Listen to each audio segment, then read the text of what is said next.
Demokrasi tidak menjamin kesamaan kondisi. Demokrasi hanya menjamin kesamaan kesempatan. Assalamualaikum warahmatullahi wabarakatuh. Perkenalkan, nama saya Yaitu Safikoh dengan NIM akhir 026.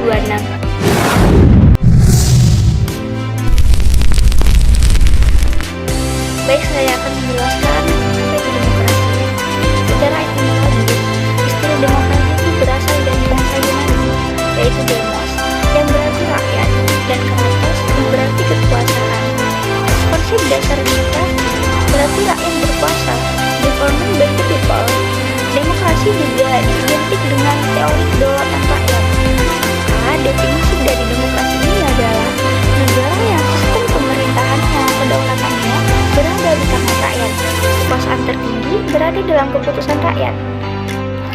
Demokrasi menjadi salah satu sistem pemerintahan yang diterapkan di beberapa negara. Salah satunya di Indonesia. Demokrasi di Indonesia menempatkan rakyat sebagai pemenang kekuasaan tertinggi, dari rakyat oleh rakyat untuk rakyat. Itulah semboyan demokrasi di Indonesia.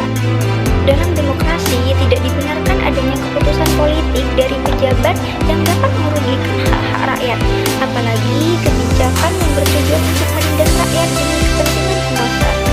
Dalam negara demokrasi, rakyat berada pada titik sentral yang menentukan jalannya pemerintahan. Dengan adanya demokrasi, berarti rakyat bebas berekspresi dan berpendapat. Jadi negara yang menerapkan pemerintahan ini berarti memberikan kebebasan kepada seluruh rakyatnya untuk menyuarakan suara, pendapat, hingga aspirasi mereka. Lalu bagaimana sih peran dan fungsi demokrasi di Indonesia? Peran dan fungsi demokrasi di Indonesia itu diantaranya mewujudkan kedaulatan rakyat, menjamin hak asasi manusia, serta mendorong akuntabilitas pemerintah.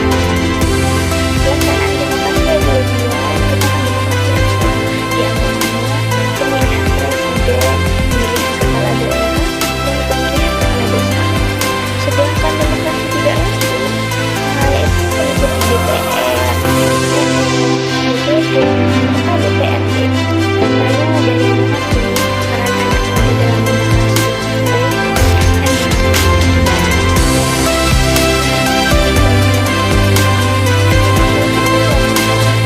Baik buruknya suatu negara dilihat dari kualitas pemudanya, karena generasi muda adalah penerus dan pewaris bangsa dan negara.